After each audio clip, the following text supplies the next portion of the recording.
troos vanuit eie pyn. Sê nou jou pyn kan iemand anders se genesing word? Wat is die deel van jou lewe wat jy graag sou wou weg hê, presies die deel is wat God wil gebruik? Ek lees in 2 Korintiërs 1 vers 3 tot 4. Aan God die Vader van ons Here Jesus Christus kom al die lof toe. Hy is die Vader wat ons ontferm en die God wat in elke omstandigheid moed gee. In elke moeilikheid bemoedig hy ons. Daarom kan ons ook ander bemoedig wat in allerlei moeilikhede verkeer. Ons kan hulle bemoedig met dieselfde bemoediging waarmee God ons bemoedig.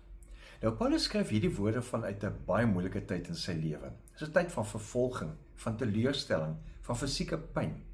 En is juist vanuit hierdie konteks dat hy sê, God troos ons nie net vir ons eie oorlewing nie, maar juist sodat ons draers van hoop en van moed kan word.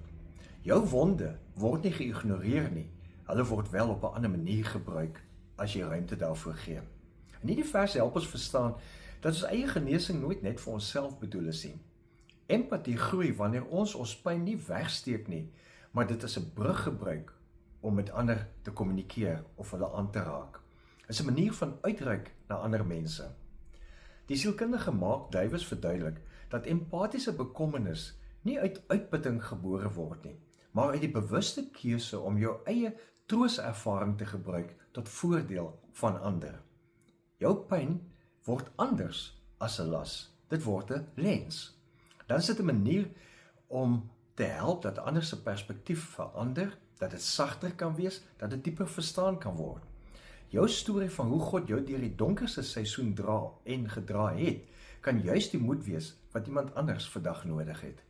Dink 'n oomblik, watter deel van jou eie seer of ongemak of stres kan vandag 'n bron van troos word vir iemand anders?